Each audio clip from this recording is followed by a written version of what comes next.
오늘 말씀을 통해 우리 가운데 평화를 주시는 하나님의 놀라운 평화를 누리는 은총의 시간이 되기를 주님 이름으로 축복합니다. 아멘. 여러분 가운데 함께하기를 축복합니다. 아멘.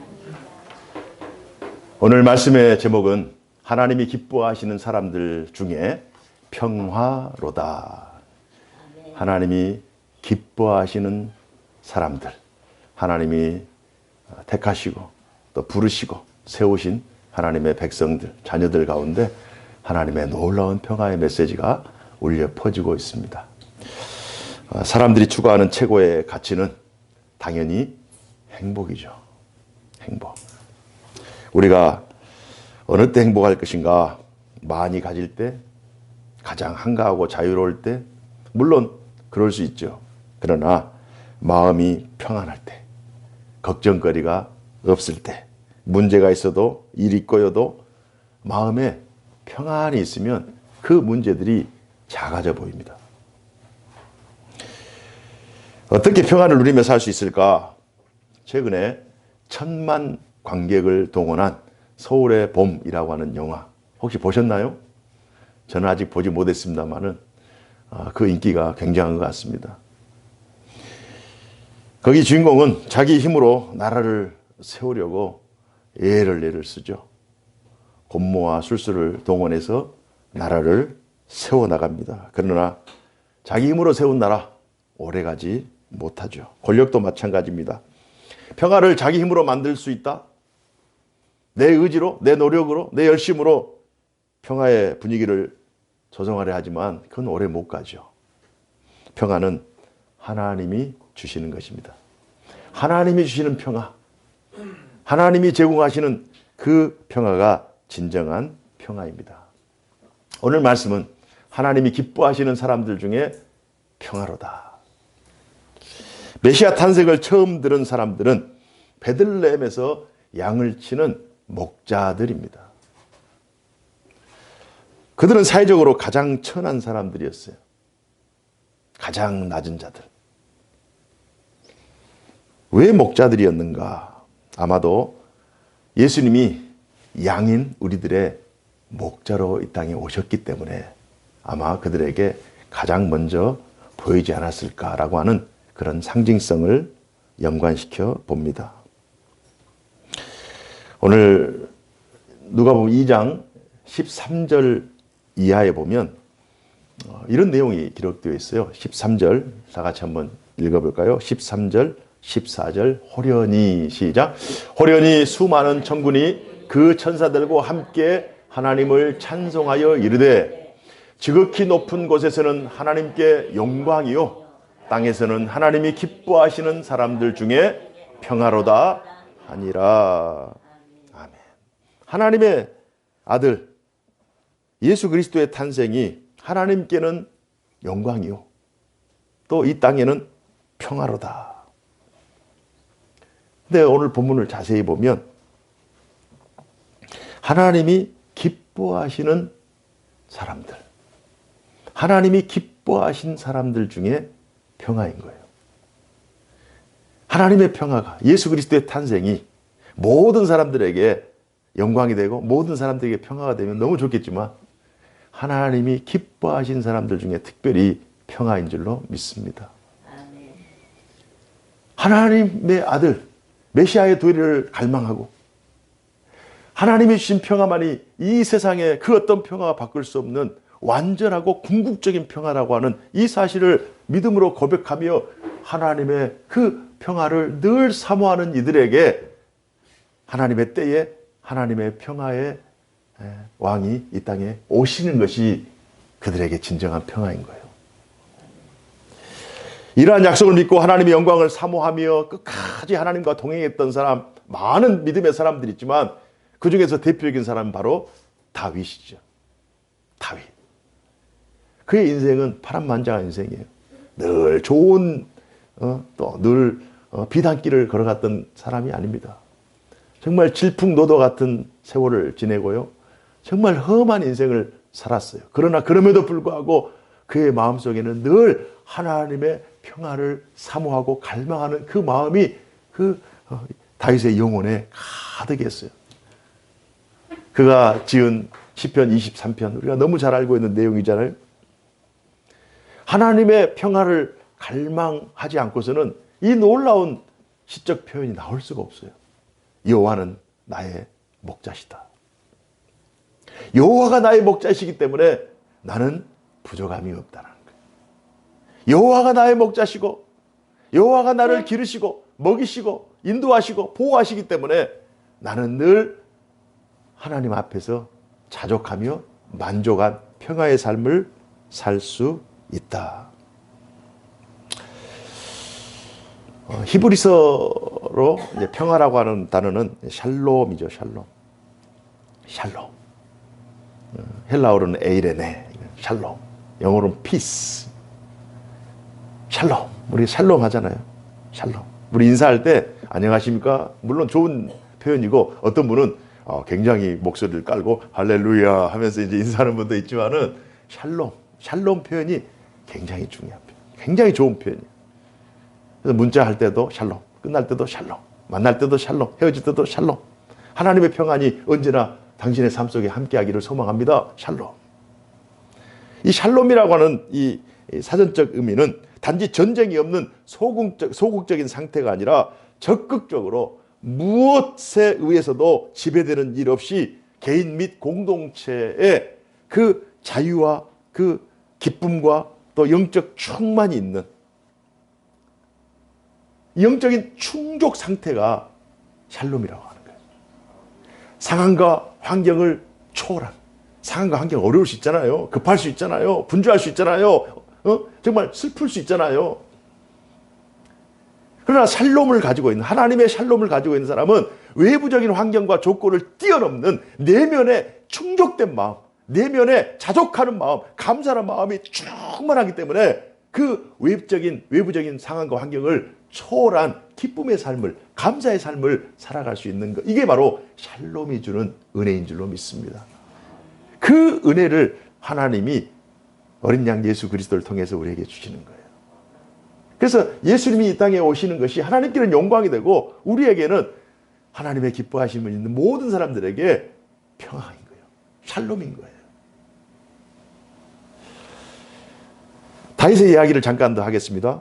다윗이 시편 23편에 여호와는 나의 목자시니 내게 부족함이 없다. 내게 부족함이 없다라고 하는 것은 내가 이제 더 이상 필요한 것이 없다. 내가 원하는 것이 없다. 주님의 평안이, 주님의 사랑이, 주님의 능력이, 주님의 인도하심이 언제나 나의 삶 가운데 함께하기 때문에 상황, 여건, 환경을 뛰어넘는 하나님의 동행이 늘 나와 함께하기 때문에 내가 부족한 것이 없다는 거예요. 하나님이 때마다, 일마다 공급하시는 그 은혜를 날마다 누리기 때문에 시와 때마다 하나님이 인도하시는 그 은혜를 받고 있기 때문에 내가 부족함이 없다. 그래서 시편 23편 2절 말씀 이후에는 자신의 삶의 고백이에요. 다윗이라고 고생하지 않는 거 아닙니다. 다윗이라고 슬픔을 초월한 그런 천사와 같은 그런 존재가 아니에요. 우리가 똑같은 육체를 입고 똑같은 고생을 했어요. 그러나 그의 입술의 고백이 달라요. 왜요? 마음 상태가 다르기 때문에 그 마음 속에 하나님의 평안으로 가득 차 있기 때문에 시편 23편 2절 이후에 고백이 있는 거예요. 그가 나를 푸른 풀밭에 누이시며 쉴만한 물가로 인도하시는도다. 지금 전쟁터에서 일어나는 일입니다. 지금 광야에서 일어나는 일이에요. 지금 먹거리가 없어서 지금 내일 모레 걱정하고 있는 상태예요. 사울 왕이 자기를 쫓아서 죽이려고 하는 원수들이 창칼을 들고 자기를 위협하는 그 상황 속에서도 여호와는 나의 목자시다. 그가 나를 푸른 풀밭에 누이고 쉴만한 물가로 인도하신다. 내 영혼을 소생시키시고 의의 길로 인도하신다.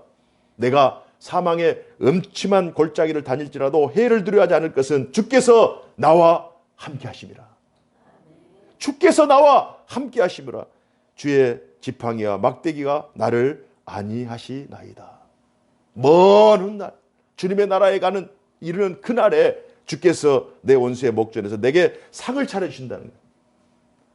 테이블을 준비해서 만찬을 열고 원수들이 나를 비방하고 나를 조롱하고 나의 샬롬을 깨트리려고 하는 그 나의 대적들이 보는 앞에서 나의 주인이 만찬을 준비해 주시고 큰 상을 차려주시고 기름을 내 머리에 부르시고 내 잔이 넘치게 하신다. 나는 그것을 믿는다. 내 평생의 선하심과 인자하심이 반드시 나를 따르리니 내가 여호와의 집에 영원히 살리로다. 이 고백이 다윗의 고백인 거예요.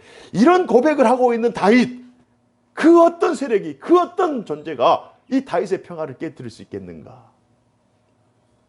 저는 이 주님의 탄생을 기념하는 이 아름다운 시간에 다윗의 평안, 다윗이 누리는 평안, 다윗이 3000년 전에 우리에게 알려준 이 평안을 소유함으로 날마다 평화의 사람, 평화를 누리고 또 평화를 전하는 복된 인생 사시기를 주님 이름으로 축복합니다. 신자는 전쟁 같은 삶, 폭풍과 같은 그러한 인생 속에서도 샬롬의 삶을 살아내야 하는 존재입니다. 샬롬의 삶, 내면의 샬롬, 영적 평안이 중요하죠. 이런 영적 평안은 주님이 내 안에, 내가 주님 안에 있을 때 가능한 거예요. 하나님을 떠나서는 평화인 것 같지만, 순간적인 안위인 것 같지만, 안식인 것 같지만 그 영원하지 않아요. 하나님의 평안이 위로부터 내게 공급되어지고 나의 근심과 불안과 슬픔을 다 밀어내고 비우는 것을 먼저 해야 되잖아요. 무엇인가를 채우기 전에는 무엇인가 비워야 되는 거예요. 그래서 우리는 늘 비움에 익숙해야 되는 거예요. 슬픔도 증오도 미움도 아픔도 다 비워내고 그 가운데 정말 깨끗한 우리의 영혼 속에 하나님의 평화가 임할 때 그 평화의 힘으로 세상을 이기며 승리하게 되는 줄로 믿습니다. 이게 진정한 하나님 백성들의 능력인 거예요. 그리스도가 내 안에, 내가 그리스도 안에 거할 때 참 평화를 누릴 수가 있습니다. 그래서 하나님께서 택하신 하나님의 백성들에게 하나님은 늘 평화를 주시기 원하고 하나님의 백성들이 평화의 삶을 살기를 기뻐하시죠. 그러나 중요한 사실 한 가지는 평화하지 않는 나와 평화를 이루려 하시는 성경 말씀이 늘 충돌하고 있다는 거예요. 하나님은 늘 우리에게 평화를 주는데 아직도 머뭇거리고 있는 나의 자신, 어느 날 갑자기 나에게 이런 기질과 이런 성품이 있었는가? 어느 날 갑자기 내 안에 분명히 하나님께서는 말씀하시는데 그 말씀과 충돌되고 있는 나 자신을 발견하게 되는 거예요. 그래서 평화는 대가를 지불해야 됩니다. 평화를 지키기 위해서 노력해야 돼요. 평화를 얻기 위해서 때로는 싸워야 돼요. 정말 강력하게 나의 평화를 깨뜨리려고 하는 그 요소들로 인해서 그 요소들과 함께 마치 전투를 하듯이 내 평화를 가져간 도둑놈, 내 평화를 빼앗아가는 내 원수, 그 원수와 함께 사생결단하면서 싸워내서 이겨야 되는 거예요. 그러나 그 싸움이 어떤 싸움이냐? 이기려는 노력이 아니라 의를 위해 희생하려는 싸움이에요. 자기의 의를 드러내는 싸움이 아니라 어떻게 하면 하나님의 의를 위해서 내 자신을 쳐서 복종시킬까? 어떻게 하면 내 자신을 희생하고 내 자신을 쳐서 죽일까라고 하는 그 싸움인 거예요. 로마서 14장 17절에 하나님의 나라는 먹는 것과 마시는 것이 아니요 오직 성령 안에 있는 의와 평강과 희락이라. 하나님의 나라 백성들은 의와 평강과 희락, 이걸 깨트리면 하나님의 나라, 주재권, 통치권 안에서 벗어나는 거예요. 그래서 이걸 지키기 위해서, 하나님의 나라를 지키기 위해서 우리가 최선을 다해 싸워야 되는 거예요. 내 자신을 드러낸 것이 아니라 하나님의 의와 하나님의 평강과 하나님의 희락을 지켜내기 위해서 자신의 생각, 주장을 내세우는 싸움이 아니라 상대방을 높이고 상대방을 섬기고 상대방보다 더 낮아지려고 하는 싸움. 이 싸움을 누가 하셨어요? 예수님이 하셨죠. 이 싸움을 바울이 했죠. 이 싸움을, 믿음의 선한 싸움을 싸운 수많은 믿음의 우리 선배들이 그렇게 했죠. 그렇기 때문에 가정이 평안하고 교회가 평안하고 이 시대가 하나님의 평안을 누리고 있는 줄로 믿습니다. 예수님께서 스스로 고백하시잖아요. 마태복음 20장 28절에 인자가 온 것은 섬김을 받으려 함이 아니라 오히려 섬기려 하고 자기 목숨을 많은 사람의 대속물로 주려 함이니라. 예수님께서 이 땅에 오신 것은 섬김을 받으러 오신 것이 아니에요. 자기의 목숨을.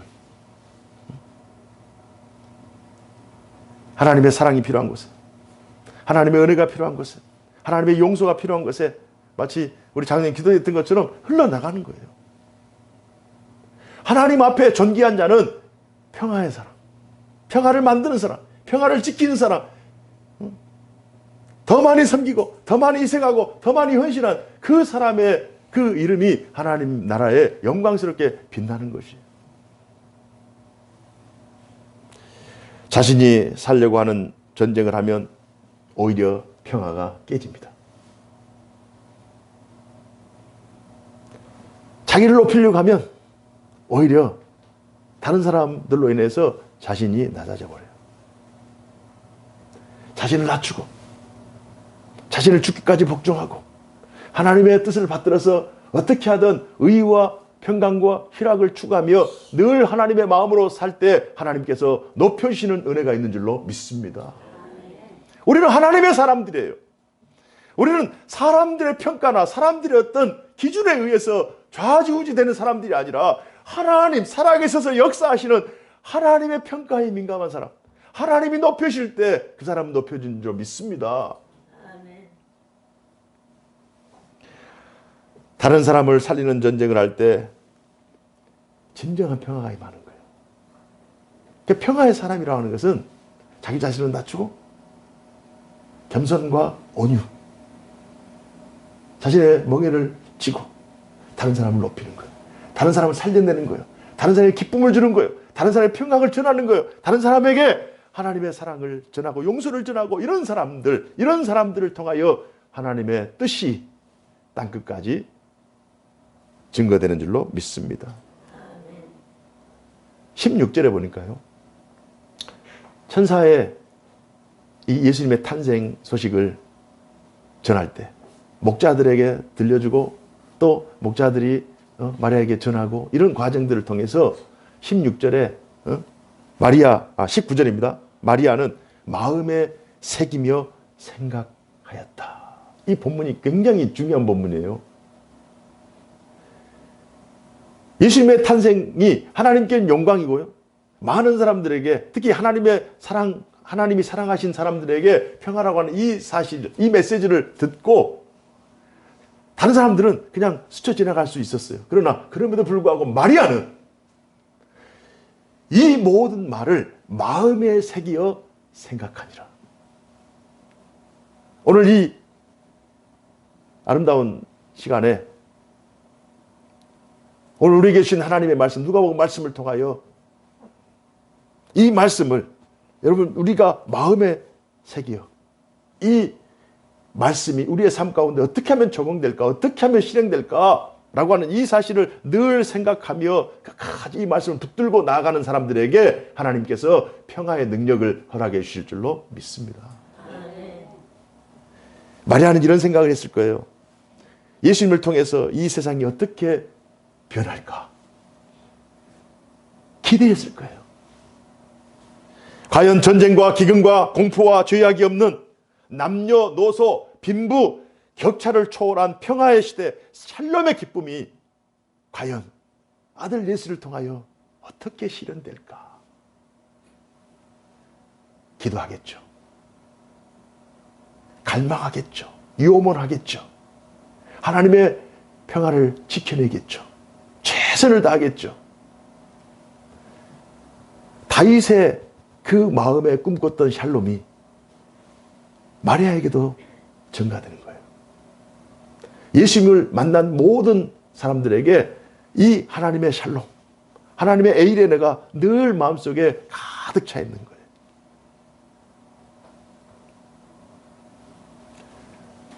그래서 예수님으로부터 한 1200년 후에 어떤 한 사람은 평화를 위한 기도를 하나님 앞에 드립니다. 아시시의 성 프란치스코 수도사는 자신의 입술을 통해서 내가 하나님의 백성이고 하나님의 은혜를 받고 사랑을 받고 하나님의 뜻을 행하며 일평생 수생활을 하는데 과연 하나님의 평화, 하나님이 기뻐하시는 평화를 위한 삶은 어떤 삶일까? 성경을 읽다가 하나님의 뜻을 헤아리면서 하나님 앞에 기도하는 내용을 여러분들에게 전해드립니다. 그는 이렇게 기도했어요. 평화의 기도, 성 프란치스코. 주여 나를 평화의 도구로 써주소서. 미움이 있는 곳에 사랑을, 미움이 있는 곳에 사랑을, 다툼이 있는 곳에 용서를, 분열이 있는 곳에 일치를, 그릇됨이 있는 곳에 믿음을, 절망이 있는 곳에 희망을, 어둠에 빛을, 슬픔이 있는 곳에 기쁨을 가져오는 자 되게 하소서. 위로받기보다는 위로하고 이해받기보다는 이해하며 사랑받기보다는 사랑하게 하여 주소서. 우리는 줌으로써 받고 나를 잊음으로써 나를 찾으며 용서함으로써 용서받고 죽음으로써 영생을 얻기 때문입니다. 아멘.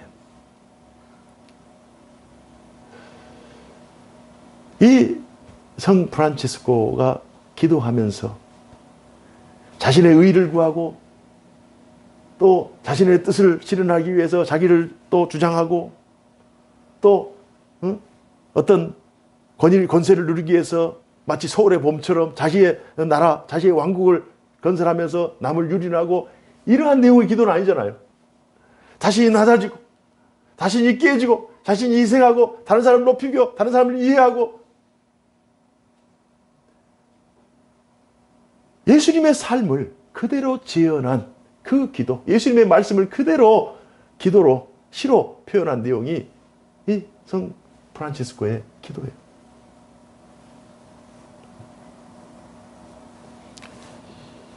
이 거룩하고 영광스럽고 평화로운 성탄의 아침에 우리의 삶, 하나님이 사랑하신 사람들의 삶은 평화를 갈망하는 삶.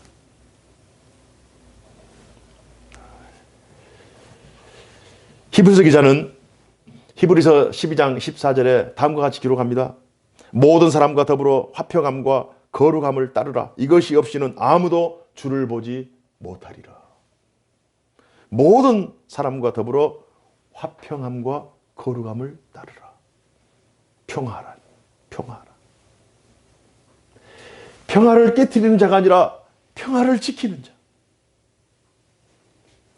불화를 조성하는 자가 아니라 피스메이커, 평화를 만들어내는 자.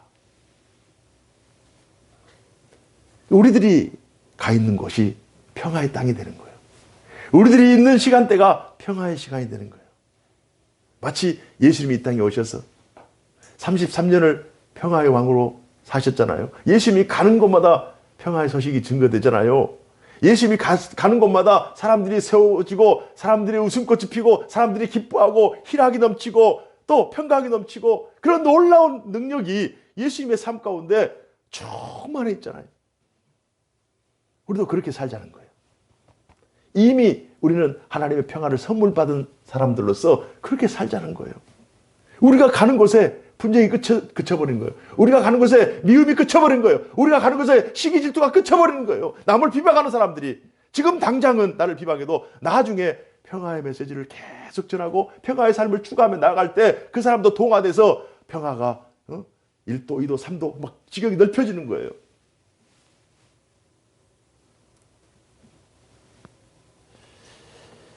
평화란 전쟁이 없는 것이 아니라 하나님을 나의 목자라고 고백하는 상태를 의미합니다. 전쟁은 있어요. 분쟁은 있다고요. 늘 평화를 깨트리는 요소들은 우리 주변에 마치 쥐레같이 그냥 사방에 깔려 있어요. 그래서 그것들을 다 없앨 수는 없잖아요. 세상이 약한데, 세상이 쥐약된 세상인데 어떻게 그것들을 다 없애요? 그것들을 없앨 수는 없어요. 그래서 우리의 마음속에 여호와는 나의 목자라는 이 고백. 우리가 어떤 환경 속에 놓여 있어도 평화를 지키기 위해서는 여호와는 나의 목자시다. 여호와는 평강의 왕으로서 내 마음을 주장하고 있고 내 마음에 충만해 있다. 이 마음을 가지고 그곳이 어떤 곳이든 나아갈 때 하나님께서 그 사람을 평화의 도구로 사용할 줄로 믿습니다. 주님이 평화라고 찬양하며 기뻐할 때 그곳에 주님의 평화가 임하는 거예요. 아무리 어려운 환경 속에서도 그곳에서 평화의 찬양, 평화의 메오리, 평화의 기도를 울려 퍼질 때 하나님께서 그 가운데 평강으로 임할 줄로 믿습니다. 아멘. 왜요? 예수님은 오늘도 살아계시기 때문에. 예수님은 오늘도 살아계셔서 그 가운데 삶을 변화시키고 상황을 변화시키는 그 능력이 예수님에게 있기 때문에 우리가 평화의 기도를 드리고 평화의 삶을 온몸으로 살아낼 때 하나님의 역사가 나타나는 거예요. 그러므로 골로새서 3장 15절에 바울은 골로새 교인들에게 이렇게 선포하죠. 그리스도의 평강이 너희 마음을 주장하게 하라. 그리스도의 평강이 너의 마음속에 살아 역사하게 하라는 거예요. 그리스도의 평화를 환영하라는 거예요. 그리스도의 마음을 우리의 마음속에 담으라는 거예요. 우리의 마음속에 담긴 그 평화를 실현하라는 거예요. 실천하라는 거예요. 그리스도의 평안이 우리의 마음을 주장하게 하라. 너희는 평강을 위하여 한 몸으로 부르심을 받았으니 너희는 또한 감사하는 자가 되라. 다윗의 고백처럼 하나님은 나의 피난처이십니다. 하나님은 나의 피할 바이십니다. 이 고백이 있는 곳, 그곳이 광야라도, 그곳이 전쟁터라도 그 땅이 평화의 땅으로 변할 줄로 믿습니다. 늘 하나님의 평화, 하나님이 주시는 그 평화가 내 마음속에 그 주장될 수 있도록 우리의 마음속에 온유와 겸손, 희생, 헌신, 자기 부인, 십자가의 삶을 추구한다면 하나님이 기뻐하시는 사람들 중에 샬롬의 인생을 살게 될 줄로 믿습니다. 아멘. 심지어 자신이 있는 곳이 슬픔의 장소나 연단의 풀무 속에 있을지라도 다니엘과 같은 사람, 욥과 같은 사람, 정말 말할 수 없는 슬픔과 그 연단의 풀무 속에 그 중심에 서 있을지라도 히브리서 기자는 히브리서 12장 11절에 이 말씀 우리에게 전해주고 있어요. 우리가 왜 이 오늘 메시지가 중요하냐? 우리는 이미 선택받은 하나님의 백성이에요. 그러나 우리가 구원받고 바로 천국 가면 얼마나 좋겠어요. 구원받은 이후에 구원받은 상태로 이 죄악된 세상에 살아가야 되기 때문에 평화를 깨트리는 요소가 너무 많은 그런 폭풍 같은 인생을 살아내야 되기 때문에 오늘 우리들에게 이 말씀이 필요한 거예요. 그래서 우리는 평화를 가진 사람이고 세상은 평화를 깨트리려는 사람이고 우리의 평화를 앗아가려고 하는 그런 정말 이건 서로 하나가 되지 못하는 그런 상황 속에서 엇박자 날 수밖에 없는 상황 속에서 어떻게 우리가 우리의 신앙을 지켜낼 것인가? 히브리서 기자가 히브리서 12장 11절 무릇 징계가 당시에는 즐거워 보이지 않고 슬퍼 보이나 후에 그로 말미암아 연단받은 자들은 의와 평강의 열매를 맺느니라. 이 평화의 아침에 예수님의 탄생이 하나님께는 영광이 돼요. 하나님이 사랑하신 사람들 가운데는 평화예요. 하나님이 주신 평화. 마리아는 그 마음속에 샬롬의 인생을 평생 살아갔을 거예요. 예수님께 십자가에 달려 돌아가실 때 어미의 심정으로 얼마나 가슴이 찢어지겠어요. 그러나 그럼에도 불구하고 저는 그 순간에도 마리아는 샬롬했을 것 같아요. 바울이 자신이 선한 싸움을 싸우고 정말 달려갈 길을 다 마치고 이제 자신의 인생에 이제 네로 황제가 로마 대화지 사건 주범으로 기독교인들을 지정하면서 그가 이제 결국 순교를 당하잖아요. 순교를 당하고 있는 그때에도 그 마음속에는 샬롬이 있었을 것 같아요. 그래서 그의 아들 디모데에게 너는 복음과 함께 고난을 받으라 라고 하면서 디모데에게 편지를 적잖아요. 하나님의 평화가 있는 사람, 하나님의 샬롬의 인생을 살아가는 모든 사람들, 환경과 상황을 초월한 세상이 감당할 수 없는 하나님의 그 샬롬을 가지고 세상을 버텨내고 세상을 이겨내는 그 능력이 평화의 사람들에게 있는 줄로 믿습니다. 그래서 정말 주님의 주시는 이 샬롬을 마음속에 간직하시고, 하나님은 샬롬 플래너, 샬롬을 만드시고, 교회는 샬롬 플랫폼이요. 플랫폼이라. 우리는 샬롬 메이커예요. 그래서 정말 하나님의 평화를 누리고 하나님의 평화를 만들어내는 그런 복된 인생 사셔서 하나님께 더 크게 영광을 돌리고 더 큰 평화의 삶을 누리는 우리 모두가 되기를 주님 이름으로 축복합니다. 기도하겠습니다. 은혜로우신 하나님 아버지, 감사합니다. 이 평화의 아침에 저희들이 하나님의 평화를 선물로 받고 세상이 감당할 수 없는 평화를 누리는 은총의 삶을 살게 하여 주시니 감사합니다. 주님, 예수님의 탄생이 하나님께는 영광이 되고 하나님의 사랑을 입은 많은 사람들에게는 하나님의 평화라고 말씀했습니다. 하나님이 주신 이 평화의 능력을 의지하여 슬픔도 이기게 하시고 아픔도 이기게 하여 주시고 고난도 이기게 하여 주시고 시련도 넉넉 이기는 저희들 되게 하여 주옵소서. 그런 놀라운 평화의 능력, 샬롬의 축복이 우리 모두에게 임하는, 우리 모두가 누리는 하나님의 귀한 선물 되게 하여 주옵소서. 주 예수님 이름으로 기도하옵나이다. 아멘.